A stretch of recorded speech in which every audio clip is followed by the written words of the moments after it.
Alors, on m'a demandé de faire un point sur les nouvelles thérapeutiques en douleur chronique. Donc, je suis partie de l'équipe de l'unité d'évaluation de la douleur à l'hôpital d'Aix et on a 2 antennes en fait à Manosque et à Digne également. Donc, vous allez voir, on va parler de piments, de toxines, stimulation magnétique, des choses peut-être des choses anciennes qu'on a remis au goût du jour. Pour ça, il faut voir un petit peu d'anatomie et de physiologie pour comprendre où sont les cibles de la douleur. Une voie de la douleur, c'est une voie sensitive, donc il y a forcément un récepteur, 2 relais, un la corne dorsale et l'autre au thalamus, et troisièmement, 3 neurones. Donc comme vous voyez, on a un neurone périphérique avec des fibres soit A bêta pour la sensibilité cutanée, soit des fibres petite taille A delta et C, puis en noir qui monte un neurone spinothalamique qui monte jusqu'au thalamus au centre du cerveau, puis au niveau thalamo-cortical. Le récepteur. Qu'est-ce que c'est qu'un nocicepteur? Donc, on a une douleur, on a une libération à ce moment-là de prostaglandine, de leucotriène, et on va tout particulièrement stimuler des récepteurs qu'on a découverts assez récemment, des récepteurs vanilliques qui s'appellent, il y en a toute une famille, toute une flopée, mais tout particulièrement le récepteur TRPV1, qui est le récepteur qui est stimulé quand vous mangez du piment. Puis on arrive au premier neurone, le neurone périphérique. Je suis obligé de vous rappeler que les fibres A bêta, qui sont responsables de la sensibilité du toucher, ce sont des grosses fibres, alors que les fibres de la sensibilité de la douleur sont des petites fibres très fragiles, les fibres A delta et C. Et elles arrivent au niveau de la corne dorsale pour la première synapse. On arrive au niveau de la corne dorsale, le premier relais. C'est là où se fait toute la recherche actuellement. Pour résumer, on a le neurone périphérique en haut, c'est le neurone qu'on a décrit précédemment. On a une entrée de calcium qui va libérer le glutamate, qui est un acide aminé excitateur. Cet acide aminé excitateur va, s'il s'agit d'une douleur classique, stimuler les récepteurs AMPA que vous avez en bleu sur la gauche, et s'il s'agit d'une douleur soit très intense, soit répétée, stimuler les récepteurs NMDA et dépolariser le second neurone, qui est le neurone ascendant, spinothalamique, qui est avec un possible emballement justement en cas de douleur chronique. Cette voie ascendante, le deuxième neurone, on la voit sur la gauche en bleu, donc vous voyez qu'elle croise la ligne médiane et qu'elle remonte au niveau antérolatéral. J'ai insisté pour remettre le schéma de la voie sensitive, parce qu'on va voir que c'est utile dans certaines thérapeutiques, la neurostimulation médulaire, et vous voyez que la stimulation tactile du toucher, elle remonte en postérieur, au niveau du lemnisque. Ce sera utilisé tout à l'heure. Ce neurone spinothalamique fait relais au centre du cerveau, au niveau du thalamus, au niveau du noyau ventro-postérolatéral, que l'on voit ici en vert. Et pour terminer, le troisième neurone de la sensibilité, c'est la voie thalamo-corticale. Quand on dit la douleur c'est dans la tête, un peu pour se moquer, finalement c'est pas faux, parce que tout est en place là. Et en gros, il y a 2 voies de projection de la douleur. L'une en jaune, qui va du thalamus au cortex somatosensoriel, qui est responsable de la composante sensorie discriminatoire, c'est-à-dire j'ai mal avec telle intensité et de telle manière. Une seconde voie, une voie du cortex vers le cortex singulaire antérieur en bleu, qui lui est responsable de la composante émotionnelle de la douleur. Et c'est pour ça qu'on ne peut pas se passer de traiter les deux en même temps. On est obligé de faire les deux. C'est pour ça que la douleur chronique a toujours une composante multidimensionnelle, on ne peut pas faire l'impasse là-dessus. Et d'ailleurs, on le voit sur des IRM fonctionnels en dessous, on voit que ça arrive à ces 2 endroits, chaque fois que vous avez mal, en somatosensoriel et sur le cortex singulaire antérieur. Au passage, je vous fais observer qu'il y a une aire motrice M1 qui sera utilisée tout à l'heure dans les nouvelles thérapeutiques de RTMS, l'aire motrice. Cette voie ascendante, qu'est-ce qu'elle fait? Elle envoie la douleur vers le haut, elle informe l'encéphale de la douleur. Il y a des rétrocontrôles pour limiter, et il y a 2 types de rétrocontrôles. Soit un rétrocontrôle au niveau de la moelle, soit un rétrocontrôle qui vient du bulbe et qui descend vers la moelle. Le premier, c'est le gate control, c'est le plus ancien connu, ça date de 1965. On va commencer par le premier schéma du haut. En haut, en gris, vous avez les fibres A bêta de la sensibilité, du toucher. En bas, vous avez les fibres A delta et C de la douleur. Vous avez un stimulus douloureux. Il emprunte le premier neurone qui va stimuler le second neurone jusqu'à l'encéphale. Ça, c'est la voie de la douleur classique. Si pendant cette douleur, vous touchez localement, c'est le schéma du bas, à ce moment-là, vous allez stimuler les grosses fibres A bêta de la sensibilité. Ces fibres A bêta, vous voyez vers le bas, vont stimuler un interneurone inhibiteur qui va inhiber la voie de la douleur. C'est la théorie de la gate control. C'est de manière plus classique, la petite fille qui tombe par terre, qui se fait une bosse, sa grand-mère qui lui frotte la bosse, qu'est-ce qu'elle fait? Elle stimule les fibres bêta pour bloquer la voie de la douleur. Et on va l'utiliser dans certaines thérapeutiques. Deuxième rétrocontrôle, le rétrocontrôle suprasegmentaire que vous voyez en vert. C'est-à-dire que du bulbe, ça descend vers la corne dorsale et de la même manière, ça va bloquer la voie de la douleur. Et c'est à médiation sérotoninergique et noradrénergique, et c'est pour ça qu'on met du Laroxyl ou de l'Acupan, parce que ça restimule cette voie descendante. Si on fait la synthèse, là on est toujours au niveau de la corne dorsale, avec le neurone primaire en vert et le second neurone en orange. Sur la droite, vous avez l'interneurone de la corne dorsale de la gate control qui bloque la voie de la douleur, et en rouge, l'interneurone descendant qui bloque également la voie de la douleur. Pourquoi les patients se chronicisent? Parce qu'en fait, c'est une histoire d'hypersensibilité. À droite, la courbe noire, c'est monsieur tout le monde. D'accord? Vous avez mal avec un certain degré de douleur.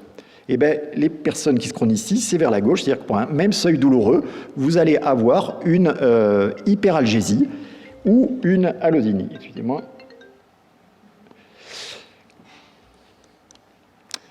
L'hypersensibilité, elle se fait en deux endroits, et ce sera également là que vont se faire les nouvelles thérapeutiques, soit au niveau périphérique. On reprend l'histoire du nocicepteur périphérique, un stimulus douloureux, une libération de prostaglandine en périphérie, qui va jusqu'à la corne dorsale. Eh bien, chemin faisant, en allant vers la corne dorsale, elle stimule le ganglion rachidien, qui, par une espèce de réflexe, va renvoyer en périphérie la substance P que vous voyez en rouge, et qui va relibérer des mastocytes, relibérer à nouveau de l'histamine et la prostaglandine. Et ce cercle vicieux qui s'installe, c'est ça qu'il faut casser dans la douleur chronique, en périphérie. Deuxième système d'hypersensibilité, l'hypersensibilité centrale. En haut, le schéma classique, un stimulus nociceptif, on a dit, si c'est un stimulus douloureux normal, il va stimuler le récepteur AMPA.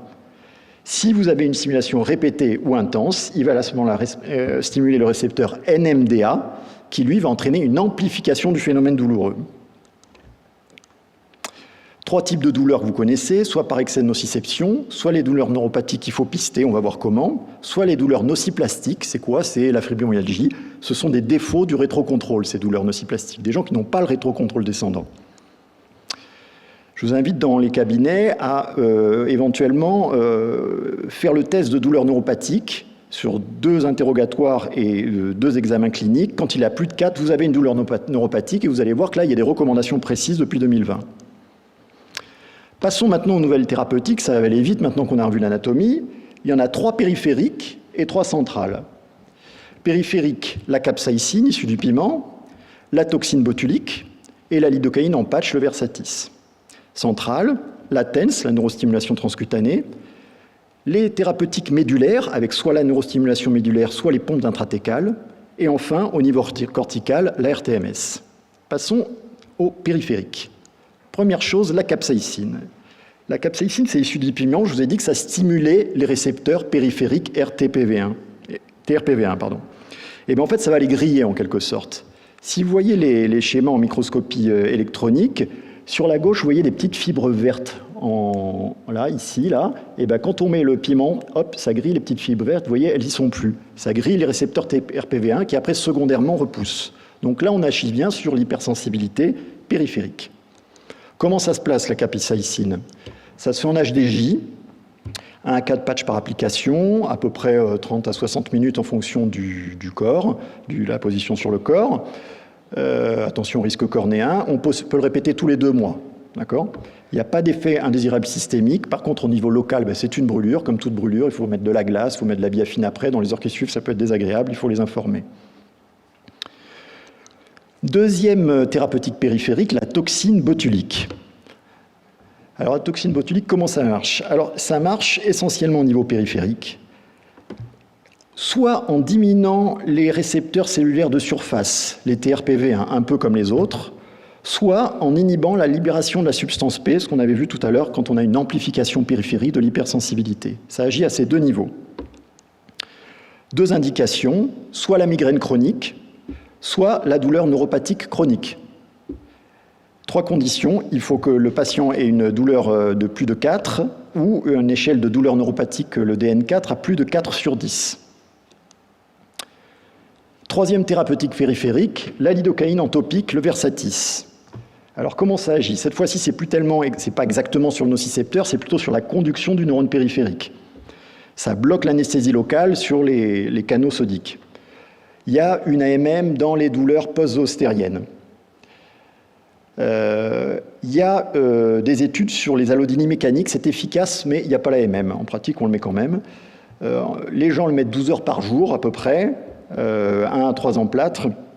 Mais c'est assez facile parce qu'au moins ça permet au moment où en tout cas le patch est posé, qu'ils aient au moins une période de parenthèse analgésique. Passons maintenant aux 3 thérapeutiques centrales. La première, la TENS. La TENS, c'est quoi? C'est de la gate control. La neurostimulation transcutanée. Elle s'adresse essentiellement aux douleurs neuropathiques périphériques localisées. Alors vous voyez, il faut bien faire l'éducation thérapeutique, il ne faut pas faire l'ordonnance et l'envoyer à la pharmacie, sinon ça termine comme le rameur dans le placard. Hein. Donc il faut bien leur expliquer où est-ce qu'on pose et comment on stimule. 2 types de stimulation, soit à haute fréquence, c'est de la gate control. C'est quoi en fait? C'est une espèce de sensation de fourmillement que les gens ont pendant une demi-heure, et à ce moment-là qui va bloquer la voie de la douleur. Deuxième mode de stimulation à fréquence basse, ça fait une espèce de coup comme ça régulier, et cette fréquence basse, en fait, elle va provoquer une libération d'endorphines au niveau local. Deuxième thérapeutique centrale, en fait il y en a 2 à l'intérieur, soit la neurostimulation médulaire, soit les pompes intratécales. La neurostimulation médulaire, qu'est-ce que ça fait? En fait, ça renforce l'action modulatrice des cordons postérieurs. On va voir sur un schéma. On l'implante par une électrode, par voie péridurale, et il y a en gros 2 indications, soit des douleurs radiculaires ou traumatiques ou chirurgicales de plus de 1 an, soit le SDRC, l'algodystrophie, de plus de 6 mois. Ce sont les 2 indications. Comment ça fonctionne? Tout à l'heure, je vous avais dit, les voies de la douleur à gauche en bleu passaient en antérolatérale, alors que les voies sensitives, elles passaient en postérieure. Et bien, les neurostimulations médulaires, c'est une sorte de TENS au plus près de la moelle, en quelque sorte. Donc, on met en péridurale en postérieure une électrode et qui va bloquer les voies de la douleur de la même manière. Donc, on utilise les voies sensitives pour aller bloquer les voies douloureuses. En pratique, on l'utilise soit pour les douleurs de membres supérieurs, soit membres inférieurs, donc soit des électrodes en cervicale, soit des électrodes en thoracolombaire. Vous voyez sur le côté droit, soit des électrodes fines à huis plots qui se posent par voie péridurale, soit des électrodes un peu plus épaisses qui se posent après laminectomie par voie chirurgicale. Et après, vous voyez au niveau de la iliaque, là, vous avez un petit générateur d'impulsion qui est positionné en sous-cutané. Les modalités, en pratique, qui viennent en hospitalisation. La pause prend 2 heures, ils sont sous anesthésie locale en décubitus ventral. Il faut qu'ils passent quand même la nuit en décubitus dorsal strict pour pas que l'électrode bouge. Ils repartent à ce moment-là avec l'électrode comme un redon chez eux et ils l'essayent pendant 3-4 jours en testant un petit peu les stimulations.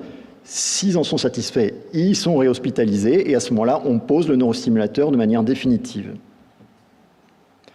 Deuxième technique de neuromodulation au niveau médulaire, c'est la pompe intratécale.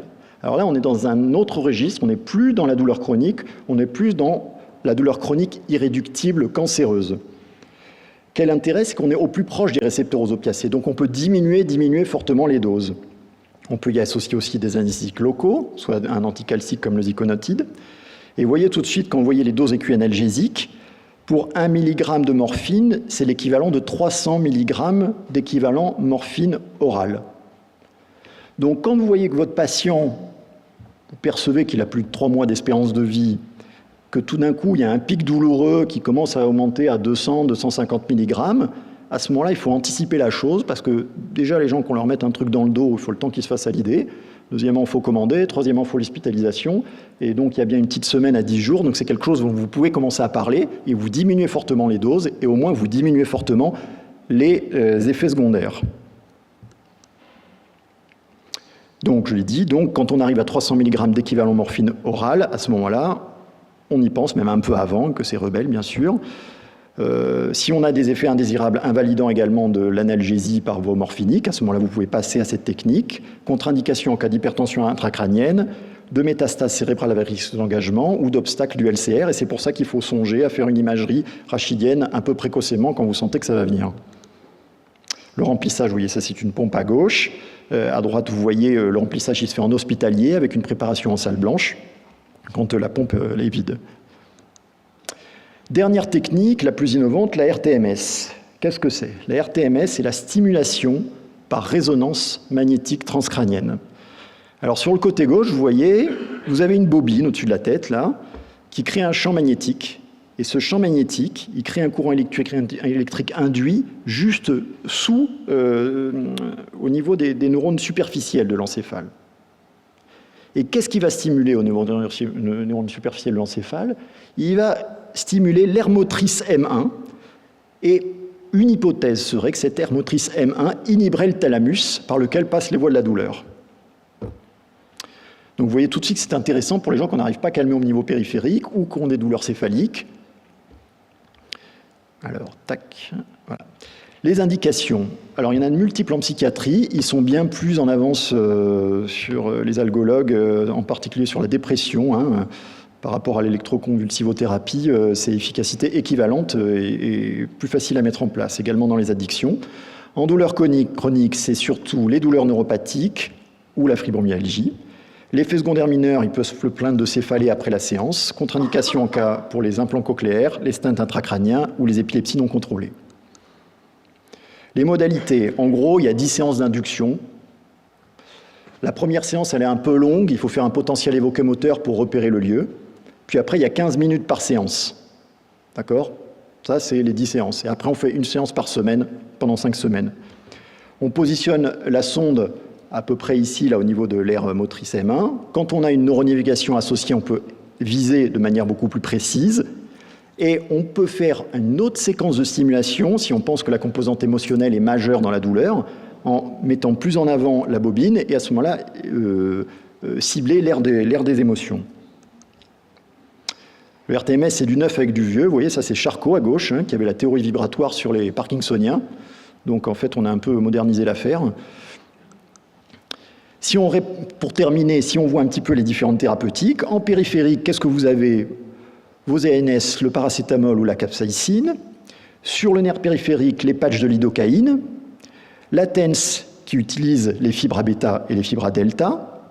Au niveau de la corne dorsale, on se reporte sur la gauche.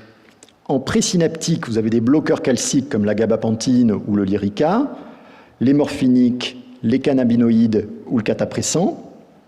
En postsynaptique, vous allez bloquer les récepteurs NMDA pour diminuer l'hypersensibilité centrale avec de la kétamine ou du magnésium. On remonte la neurostimulation médulaire. Au niveau cortical, la RTMS. Et si vous voulez agir sur les voies descendantes, c'est pour ça que souvent ils sont sous l'aroxyle, c'est soit les tricycliques de tout type, soit le néfopam qui agit également en renforçant les voies sérotoninergiques et noradrénergiques. Je reviens pour terminer sur cette diapo. Je vous ai dit de pister dans vos cabinets les douleurs neuropathiques. Oui, parce que depuis 2020, il y a des recommandations. En gros, soit il y a une douleur neuropathique, par exemple de sciatalgie sévère avec une hyperalgésie du pied, et à ce moment-là, vous pouvez utiliser des thérapeutiques localisées, l'empalâtre de lidocaïne, la TENS, le patch de capsaïcine en hospitalier, la toxine botulique. Et ou vous êtes dépassé par ça, ou vous voulez l'associer, ou il s'agit de douleurs neuropathiques diffuses, comme les neuropathies à petite fibre par exemple, qui sont diffuses sur les membres supérieurs ou les membres inférieurs. À ce moment-là, vous êtes obligé de passer à des thérapeutiques par voie générale, comme la duloxétine, comme les gabapentines. Et en dernier recours, en troisième ligne, pour l'heure la RTMS, mais bon, avec les travaux, on sent bien que ça va aller un peu plus rapidement dans l'arbre décisionnel.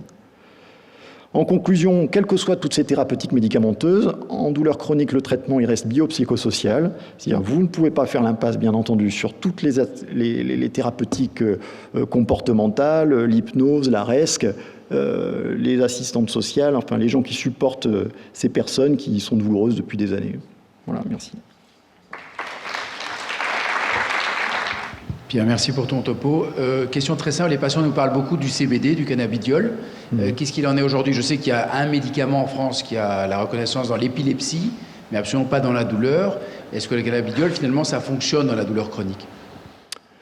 Alors, en fait, actuellement, il y a quand même le Marinol, qui est une indication dans la douleur. Alors, c'est donné à titre compassionnel, premièrement, donc il faut une prescription particulière à l'UETD. Comment dire, ça commence à faire un moment, il y a eu beaucoup de publicité là-dessus, forcément ça fait grand bruit dans le public, néanmoins, perplexité. Voilà, c'est-à-dire qu'une fois qu'on a un peu tout essayé, finalement on constate qu'on tente, et puis de temps en temps ça marche ou pas. Je ne suis pas persuadé de ça. En tout cas, c'est toujours très compliqué à mettre en place parce qu'il y a un suivi, c'est une réserve hospitalière. Voilà. Alors, il y a des gens qui te disent « oui, je vais prendre du CBD au magasin du coin, ça me calme ». Bon, ouais, ok, pas de problème. Voilà. Après, il y a le classique, voilà, celui qui fume, qui dit « oui, je ne pourrais pas avoir de manière thérapeutique, éventuellement du Marinol parce que ça me calme ». En fait, non. Voilà. En fait, non. L'indication dans la CEP, elle est très claire. Dans les douleurs neuropathiques, on peut le donner quand on arrive à bout, qu'on n'arrive pas finalement à les calmer. Je crois qu'on en a 2 ou 3 avec des douleurs post-zostériennes. On a tout essayé, ça passe pas. On a essayé ça marche. Bon, voilà. Mais des fois, une multiple fois, ça ne marche pas. C'est pas plus que le reste. Moi, j'ai juste une question. C'est moi qui parle, Pierre.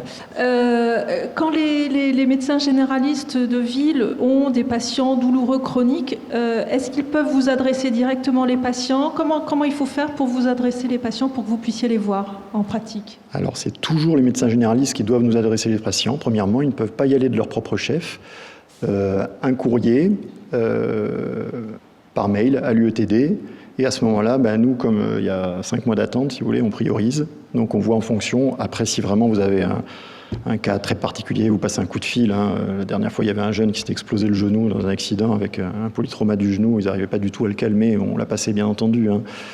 Après, évidemment, quand c'est l'histoire de l'ombosciatalgie qui dure depuis 20 ans, à ce moment-là, voilà, quand vous avez déjà tout essayé, que vous ne savez plus, vous envoyez le mail à l'UETD et nous, on fait le tri à ce moment-là, on vous renvoie.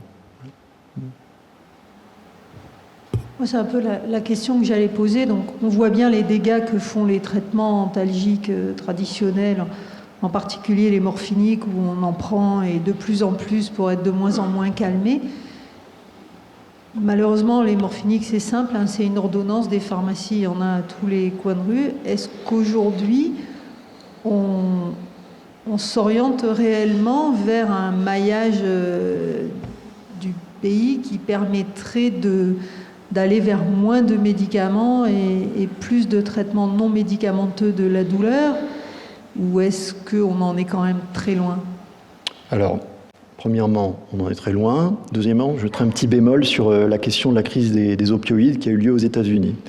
Alors, il se trouve que finalement, notre administration, à force, vous avez tous prescrit des morphiniques, vous avez vu à quel point quand même c'est pas simple non plus, et il se trouve que du coup, en France, il y en a mais il y a assez peu de gens qui sont sous morphinique à forte dose. Je pense que c'est du fait tout simplement de la difficulté de prescription sous ordonnance sécurisée, contrairement aux États-Unis où c'est en vente libre. Par contre, en France, on a un vrai problème de mésusage avec le tramadol. Alors là, ça c'est la plaie, vraiment, ils arrivent avec une addiction forte au tramadol.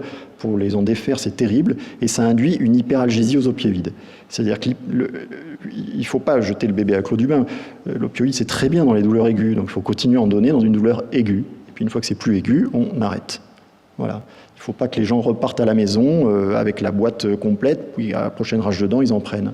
Voilà. En fait, c'est ça le truc. Il faut continuer à en donner avec mesure, et voilà, c'est tout. Et est-ce qu'actuellement, il y a une sectorisation de la prise en charge des patients douloureux, un peu comme, alors pas aussi marqué que pour la psychiatrie, mais avec le pays d'Aix, vous allez sur Manosque, Digne, et donc quelque part notre unité a vocation à traiter les patients du pays d'Aix et des Alpes provençales. Comment ça se passe ? Pour l'instant, c'est comme ça. Donc, j'avais dit qu'on était aussi basé sur Manosque et Digne. Il y a assez peu de recours en dehors. Il y a quelques médecins algologues sur Aix en plus, mais pas tant que ça finalement. Et surtout sur l'hôpital d'Aix, nous bénéficions de la prise en charge multidisciplinaire. C'est-à-dire que quand on a un staff dans lequel il y a 2 algologues, un médecin anesthésiste, un rhumatologue, un neurologue, 2 psychologues, une psychiatre, On fait également sur un nouveau staff sur les douleurs de périnée. Cet échange-là, on ne peut l'avoir qu'à l'hôpital, finalement. Il n'y a pas tant de situations analogues à l'extérieur. Voilà. Ma question, c'était plus par rapport aux autres régions ou aux autres hôpitaux qui pourraient être tentés d'adresser leurs patients dans d'autres régions. Alors en tout cas, dans la région, on reçoit de Gap, de Digne, ça remonte pas. Hein. C'est nous qui... Alors la difficulté de Marseille, c'est que l'UETD de Marseille fait référence dans la céphalée-migraine. Ce sont eux qui édictent les recommandations au niveau national, au niveau international. Ce sont des pointures en céphalée-migraine. Et pour le reste, je ne vais pas dire que ça les intéresse moins, mais enfin bon, voilà, donc on récupère tout le reste. Les douleurs neuropathiques post-chirurgicales, il y en a quand même 30% de douleurs neuropathiques post-chirurgicales, hein, surtout en orthopédie. Hein, il y a beaucoup de prothèses de genoux. Finalement, les gens arrivent avec une douleur, ils se font opérer, ils sont contents, ils n'ont plus cette douleur, ils repartent avec une autre douleur. Donc, et là, il y a des choses à faire pour le coup, hein, surtout sur les prothèses de genoux. Hein. Vous voyez les patchs quand même, au bout de 4-5 patchs de capsaïcine, les gens, ils repartent quand même satisfaits. D'une femme aussi qui, finalement, son cancer du sein était guéri, mais ce qui l'embêtait, c'était cette douleur neuropathique la cicatrice de son porte-à-4. Enfin, elle ne pouvait pas dormir à cause de ça. Il y a eu 2 patchs de capsaïcine, l'affaire a été réglée. Je ne dis pas que ça se passe tout le temps comme ça, mais il y a quand même quelques situations simples qui peuvent rendre service.